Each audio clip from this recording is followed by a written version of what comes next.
Morning student. अगली video में हमने घाघ और भेड़ोरी का जो गद्य है वो पूर्ण किया था।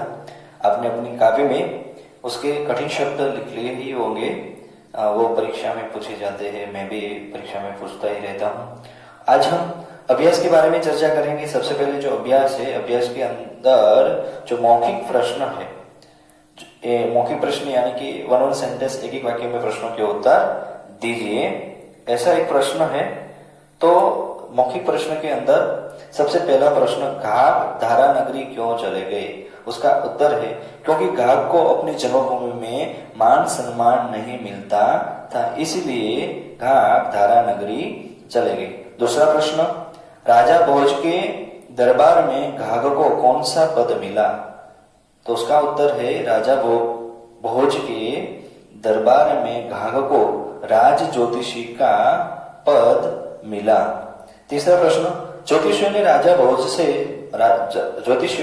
भोज को वर्षा के योग के बारे में क्या बताया? उसका उत्तर है ज्योतिषी ने राजा भोज को बताया कि इस साल वर्षा नहीं होगी। चौथा प्रश्न, घाघ वर्षा का योग घाघ वर्षा का योग देखने कहाँ गए? तो उसका उत्तर है घाघ वर्षा का योग देखने जंगल में गए। पांचवा प्रश्न, नाले पर बकरियां चराने वाली लड़की का नाम क्या था? तो उसका उत्तर है नाले पर बकरियां चराने वाली लड़की का नाम भेडोरी था। यहाँ पर हमारा जो मौखिक प्रश्न है वो पूरा होता है। हमारा दूसरा जो प्रश्न है सही गलत। तो सही गलत यानी कि हमें जो कथन सही लगे उसके सामने हमें सही का निशान लगाना है, जो गलत है उसके सामने हमें गलत का निशान लगाना है। तो सबसे पहले घाघ मौसम की जानकारी देने वाले यंत्र को देखकर अकाल या सुकाल की भविष्यवाणी कर देते थे। सही या गलत? तो ये गलत है। घाघ कोई यंत्र की मदद से नहीं कहते थे, वो आकाश और पशु पक्षियों की मदद से कहते थे, इसलिए ये गलत है। ख वाला दूसरा जो प्रश्न है,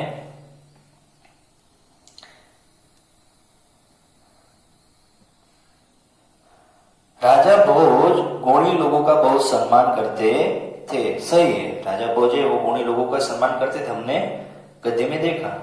तीसरा घाघ ने राजा भोज को बताया कि आने वाले समय में राज्य में भयंकर अकाल पड़ने वाला है।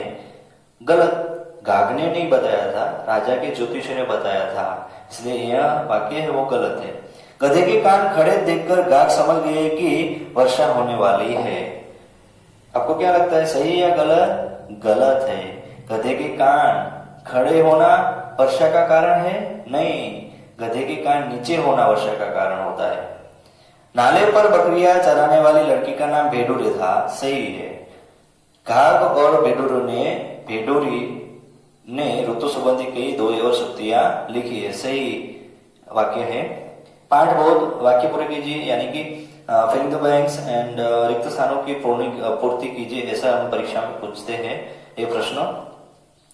घाघ अपनी जन्मभूमि को छोड़कर धारा नगरी चले गए। तो उसका उत्तर जन्मभूमि है। घाघ अपनी खाली जगह को छोड़कर धारा नगरी चले गए, तो जन्मभूमि। बाहरी आदमी के राजा का खाली जगह बनने से दरबार में ज्योतिषियों को ईर्ष्या होने लगी, तो वो कृपा पात्र, उसमें आंसर आता है कृपा पात्र। तीसरा, घाघ ने खाली जगह को गौर से देखा और हिसाब लगाया। तो घाघ ने प्रकृति और आसमान को गौर से देखा और हिसाब लगाया। चौथा, घाघ ने देखा चीलों का झुंड गोला बनकर आकाश की ओर बढ़ता जा रहा था। चौथी फिलिंग द ब्लैंक्स है, घाघ को अपने हिसाब पर तनिक भी संदेह नहीं रहा। और दूसरा जो प्रश्न है, अब प्रश्नों के उत्तर लिखिए, वो हम आपको बाद में लिखाएंगे। अभी आइए विचार करें। पशु पक्षी ऐसे यंत्र है जो कभी झूठे नहीं हो सकते, इन्हें ठीक से जानने पहचानने की जरूरत है। क्या आप भी पशु पक्षी को अपना मित्र मानते हैं? यदि हाँ तो क्यों? यदि ना तो नहीं तो क्यों नहीं? ये आपको होमवर्क में लिखना है और आपके विचार यहाँ पर लिखने हैं, इसलिए आपको लिखना है। हॉर्स, क्या सोचकर गाग ने बेडूरे से विवाह किया होगा? सोचकर उत्तर लिखिए, वो भी होमवर्क में आपको लिखना है। तब पाठांश आधारित प्रश्न है हमारा नेक्स्ट वाला जो क्वेश्चन, पाठांश आधारित प्रश्न, वो आपको होमवर्क में लिखना है। वो गद्यांश दिया गया उसको पढ़कर उनका विचार कर कर जो दिए गए प्रश्न है उनके उत्तर लिखना। भाषा से ग्रामर है वो मैं आपको लिखा रहा हूं यहाँ पर। उनमें सबसे पहले ग्रामर का जो प्रश्न है, पाठ से 4 प्रश्नवाचक वाक्य ढूंढकर लिखिए। प्रश्नवाचक वाक्य बनाना आप 7th स्टैंडर्ड में सीख गए हैं, इसलिए पाठ के अंदर से आपको ऐसे प्रश्न वाक्य जो है वो ढूंढकर लिखना है, वो भी होमवर्क में लिखना है। दूसरा प्रश्न है यहाँ पर, नीचे गए शब्दों के विलोम शब्द लिखिए। विलोम यानी कि विरुद्धार्थी शब्द। तो पहला है सम्मान, तो उसका होगा विलोम शब्द अपमान, अकार तो सुकार, बाहरी तो भीतरी, आनंद तो दुख, आकाश तो पाताल, विश्वास तो अविश्वास। विलोम शब्द। उसके बाद है सही उत्तर के सामने ठीक का निशान लगाइए, यानी कि जो विकल्प है उसे हम विकल्प बोलते हैं। सही विकल्प चुनकर भी लिखना है, परीक्षा में ऐसा पूछा जाता है।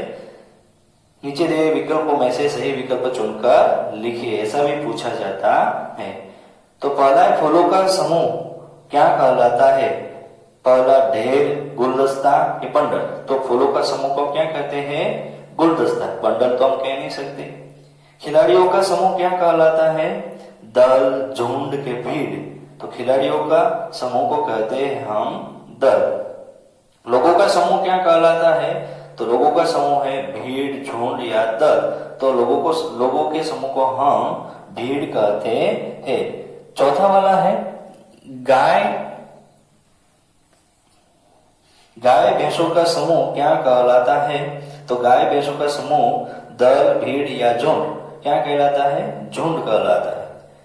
फिर नेक्स्ट नोटों का समूह क्या कहलाता है? तो ढेर, दास्ता की गड्डी।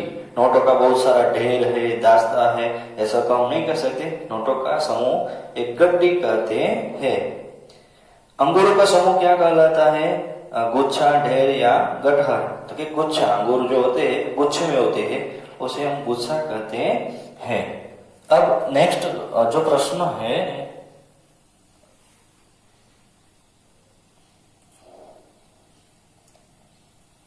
निम्नलिखित मुहावरे के अर्थ लिखकर अपने वाक्य में प्रयोग कीजिए। मुहावरा हम 7th स्टैंडर्ड में सीख चुके हैं, फिर भी मैं यहाँ पर सिखा रहा हूं। काटो तो खून नहीं, पाठ में मैंने अंडरलाइन किया था, काटो तो खून नहीं, सन्न रह जाना। वाक्य प्रयोग में चोरी करते रामू पकड़ा गया तो वह सन्न रह गया, खुशी का ठिकाना न रहना, बहुत प्रसन्न होना। वाक्य प्रयोग में परीक्षा में प्रथम नंबर से पास हो गया तो मेरी खुशी का ठिकाना न रहा। हथियार डालना, समर्पण करना, उसका अर्थ है समर्पण करना। वाक्य प्रयोग है चंबल के डकैतों ने पुलिस के सामने अपने हथियार डाल दिए। अकल भिड़ना, बुद्धि लगाना। वाक्य प्रयोग कार का इंजन बंद होने पर रमेश ने अपनी अकल लगाकर कार स्टार्ट कर दी। यहाँ पर जो वाक्य प्रयोग है और वाक्य के अर्थ, जो मुहावरे का अर्थ है वो आपको लिखना है और उसको वाक्य में प्रयोग करना है। यहाँ पर वो प्रोनाउन होते हैं, क्रियाकलाप, बातों बातों में, हवा, बादल, सूरज अथवा पशु पक्षियों की स्थिति देखकर आप भी मौसम की भविष्यवाणी कीजिए। देखिए कक्षा में किसकी भविष्यवाणी चाहिए वो आपको अपने घर पे ही करना है होमवर्क में। मेरी कलम से ऐसी 5 बातें लिखी जिनसे यह सिद्ध हो कि पशु हमारे मित्र है। पशु हमारे मित्र, एक निबंध भी लिखना है आपको ऐसे के रूप में, वो होमवर्क में आप लिखेंगे। कुछ करने के लिए गाहक और बेडूरे की कुछ दोहे संकेत कीजिए, जिसके लिए आप नीचे दिए गए वेबसाइट की लिंक की सहायता से ले सकते हैं। गाहक और बेडूरे के बारे में आप अधिक जानकारी जानना चाहते हैं तो वो ये वेबसाइट के रूप में आपको मिल सकती है। यहाँ पर हमारा जो दूसरा यूनिट है वो पूर्ण होता है स्वाध्याय के साथ। अब तीसरा यूनिट है सच्चा दोस्त। हम बाद में जो स्टार्ट करने वाले हैं वो मैं आपको कल पढ़ाऊंगा।